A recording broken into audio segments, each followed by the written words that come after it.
Hi everyone, my name is Shivam Singh. आज हम बात करेंगे कि बंगाल में क्या कुछ हो रहा है ना। क्योंकि राजनीतिक स्वार्थ को पूरा करने के लिए अगर एक सीएम देश की सुरक्षा एजेंसी पर आरोप लगाए तो इससे बुरी बात क्या हो सकती है। और ये आरोप लगाया है पश्चिम बंगाल के सीएम ममता जी ने।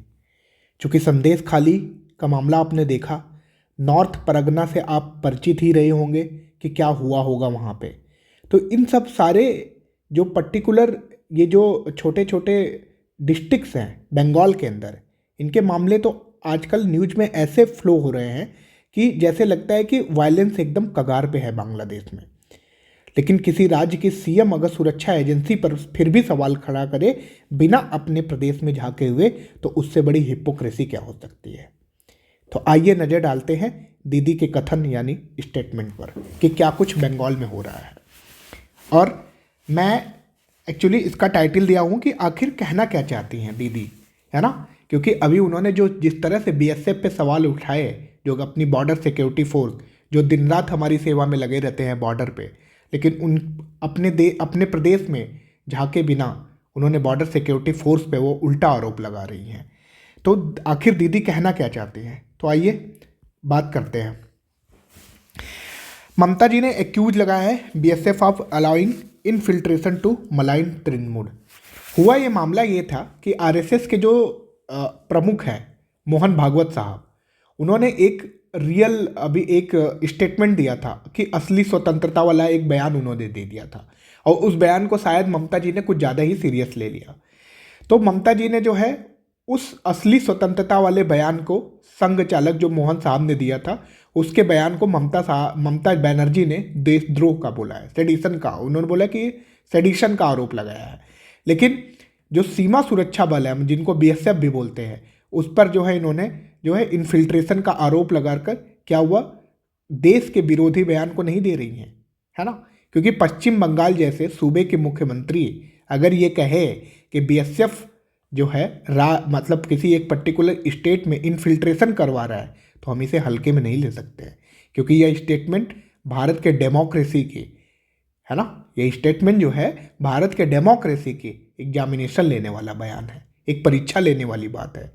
क्योंकि बंगाल में चुनावी हिंसा, पक्षपाती शासन की वजह से स्थितियां पहले ही नाजुक है, हम और आप देखते ही हैं। लेकिन ममता बनर्जी का यह हालिया वाला बयान हमारे बहादुर सैनिकों का घोर अपमान है ना। ये ममता बनर्जी साहब ने ऐसा कहा था। क्योंकि ये आप देख रहे होंगे पंचायत के इलेक्शन में हम लोग भली भांति परिचित थे बंगाल में क्या हुआ था, है ना। उसके बाद प्री पोल कराया गया, वो रीपोल कराया गया, वापस से वहाँ पे वायलेंस जो है इमर्ज हुआ। लेकिन फिर भी ममता साहब ने जो है हमारे बीएसएफ पे इनको आरोप लगाना है। अब ये कहते हैं कि देखिए बंगाल की सीमा है, बंगाल और वेस्ट बंगाल की जो सीमा लगती है टोटल 2216 किलोमीटर की बॉर्डर लगती है वेस्ट बंगाल और बांग्लादेश के बीच में, है ना। तो अब यहाँ पे हुआ क्या कि बंगाल की सीमा भी हमारी ऐसे देश से लगी है कि जो अब भारत को अपना दुश्मन मानने का भी साहस कर रहा है ना। बांग्लादेश में हम जानते हैं कि शेख हसीना की गवर्नमेंट यानी वहाँ पे रिजीम चेंजर हो गया, शेख यूनिस की सरकार आई। और अभी हिंदुओं पे जिस तरह से माइनॉरिटी पे वहाँ हिंदू एज ए माइनॉरिटी वहाँ कंसीडर किए जाते हैं, वहाँ जो अटैक हुआ हिंदुओं की जो हालत हुई, और उसके बाद से थोड़ा ट्रेड बांग्लादेश और इंडिया के बीच में अभी लड़खड़ाया हुआ है। बट लेकिन यूनिस जो है अपने इस एक्शन को मानने से जो है बाज नहीं आ रहे हैं। पहले तो वहाँ भारतीय सामानों के बहिष्कार की हवा बनाई गई, फिर वहाँ पे रिजीम चेंज हुआ, जेल से हजारों आतंकी को रिहा हो गया, हिंदुओं पर अत्याचार अब शुरू हुआ। लेकिन अब शेख हसीना के एक्स्ट्राडिशन के लिए उन्होंने इंडिया को रिक्वेस्ट भेजा और पाकिस्तान से उन्होंने दोस्ती बढ़ाकर जो है जो बांग्लादेश यानी जो ढाका जो कैपिटल्स है, उन्होंने अपने मंसूबे साफ कर दिए हैं। इन हालातों में ये चाहिए था कि मुख्यमंत्री ममता असम और त्रिपुरा की सरकारों की मदद से बीएसएफ को लेकर वो जो वहाँ की लोकल पुलिस है, बीएसएफ और वहाँ की जो एडमिनिस्ट्रेशन है, इन चारों मशीनरीज को एक करके इन्होंने जो है जितना इन्फिल्ट्रेट हुए लोग, इलीगल माइग्रेट किए ये लोग हैं, इनको वापस भेजना चाहिए था। लेकिन ये क्या कर रही हैं, उल्टा बांग्लादेश पर, ये अपने बीएसएफ पर ही आरोप लगा रही हैं। टोटल मैंने बताया 2216 किलोमीटर की बॉर्डर है बिटवीन वेस्ट बंगाल और बांग्लादेश के बीच में। और एक मज़े की बात है कि 20% इसका एरिया अभी भी वायर फेंसिंग के अंडर नहीं है, मतलब वो कटीले तारों के अंडर नहीं है ना। ये सबसे बड़ी बात है। और रिवर को यहाँ पे एक बॉर्डर भी कंसीडर किया जाता है, कई जगहों पर नदियों को भी बॉर्डर बनाया गया है। क्योंकि अगर हम नॉर्थ परगना 24 की बात करें, वहाँ पे एक हाकिमपुर, अगर बॉर्डर को आप देखें, वहाँ पे एक डिस्ट्रिक्ट है हाकिमपुर पड़ता है बांग्लादेश और इसके बंगाल के बीच में, है ना। तो ये देखिए नॉर्थ परगना, ये टोटल हमारा ये नॉर्थ परगना है, ये वाला एरिया। और यहीं पे एक हाकिमपुर, यहीं पे हाकिमपुर जो है, अगर इसका हम देखें, जो कि बांग्लादेश और बंगाल के बीच का जो बॉर्डर है ना। अब यहाँ पे क्या होता है कि गर्मी के दिनों में यहाँ पे जो है, जो नदी यहाँ से निकलती है वो नदी सूख जाती है और उस नदी को पैदल ही पार किया जा सकता है। तो बीएसएफ की जो चौकसी है उसके बावजूद भी रात में इन्फिल्ट्रेशन के अलावा, है ना, ये देखिए रात में जो है यहाँ पे टोटल जो है इन्फिल्ट्रेशन के अलावा गोल्ड, ड्रग्स, शुगर, अनियन और फेक करेंसी, है ना, इन सब की जो है स्मगलिंग बहुत तेज़ी से हो रही है। पर आरोप लगाने से पहले यह ममता को बताना चाहिए था कि कम से कम 72 स्थानों पर, है ना, before allocating to BSF, Mamata Banerjee government को 72 जगहों पर बीएसएफ को डिप्लॉय करने के लिए उनसे ज़मीन मांगी गई थी। बट ममता सरकार ज़मीन देने में क्या रही, टोटली विफल रही। तो जो बॉर्डर जो विलेज है ना, तो अब क्या हुआ, ये इनके एडमिनिस्ट्रेशन पे भी तो एक क्वेश्चन उठता है, लेकिन करे तो करे कौन क्वेश्चन। और बॉर्डर विलेज पे जो है फेक केसेस वहाँ पे बनाए जा रहे हैं और वो मैटर कोर्ट में आ रहे हैं, लेकिन क्यों। इसके अलावा question should also raise and police investigation पे भी केस रेज होने चाहिए, लेकिन ये सब हाईलाइट नहीं किए जा रहे हैं, है ना।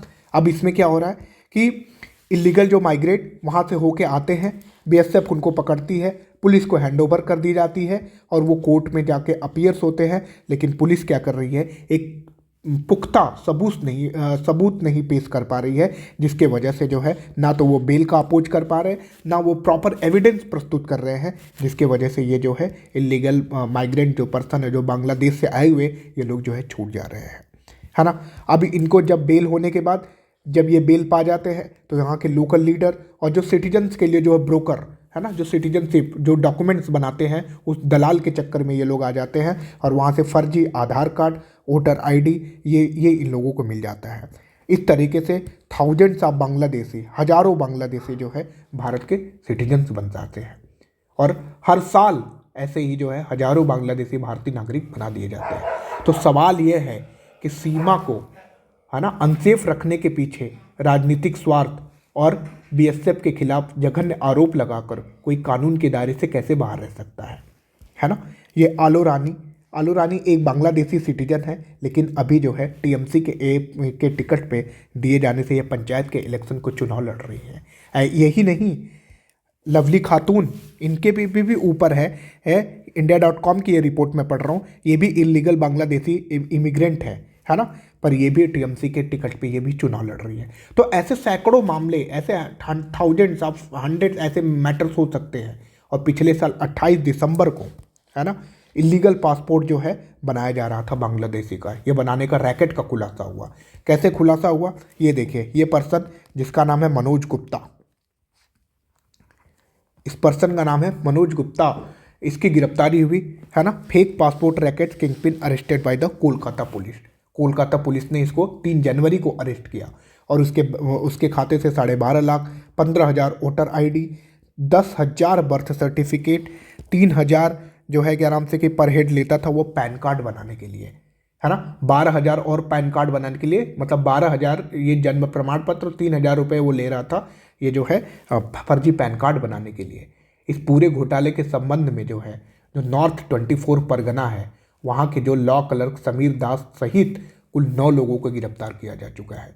और पुलिस ने भी माना है कि ट्रैवल एजेंसी की आड़ में ये जो मामला जो चल रहा है, जो रैकेट घुसपैठियों वाला, खासकर बांग्लादेशी नागरिकों को जो फर्जी सर्टिफिकेट देकर इनका एक पुख्ता सबूत देकर जो है इनका जो है ये फर्जी पासपोर्ट बनाया जा रहा है, इसके वजह से जो इंडिया के अंदर जो है इनको सिटीजनशिप दी जा रही है, ये सवाल खड़ा होता है ममता बनर्जी के एडमिनिस्ट्रेशन पे। टोटल अभी रिसेंट में आया था कि 73 इंडियन पासपोर्ट जो है वो इशू किए गए थे, है ना। ये 73 जो है इंडियन पासपोर्ट जो है वो इशू किए गए थे बांग्लादेशी सिटीजन को on the basis of forge document, जो ये नकली डॉक्यूमेंट बनाए गए, है ना। अब ये देखिए, और इसको बनाने के लिए ये 2 से 3 लाख रुपए जो है पर पासपोर्ट पे ये लिए जा रहे थे, फेक पासपोर्ट जनरेट करने पे, है ना। तो ममता जी के ये एडमिनिस्ट्रेशन पे ये खासा एक बड़ा सा क्वेश्चन मार्क है।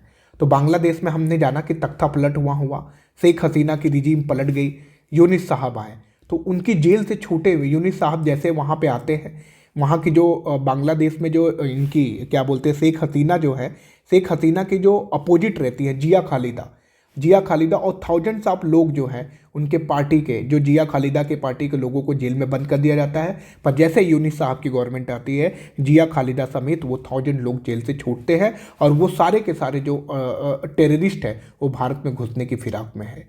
तो बांग्लादेश के विशेष कार्यबल असम पुलिस ने 18 से 30 दिसंबर की मुर्शिदाबाद से प्रतिबंधित असरा उल्लाह बांग्ला टीम के 4 आतंकवादियों को गिरफ्तार किया था। ये देखिए, Assam STF 1 more member of the terrorist group Ansarullah Bangla team, यही मैं बता रहा था। अंसारुल्लाह बांग्ला टीम के जो है 4 टोटल आतंकवादियों को गिरफ्तार किया, जिनसे पूछताछ के बाद मुर्शिदाबाद में ये स्लीपर सेल के रूप में काम करते थे और आतंकियों के बाद में इनके ठिकाने का भी पता लगाया गया।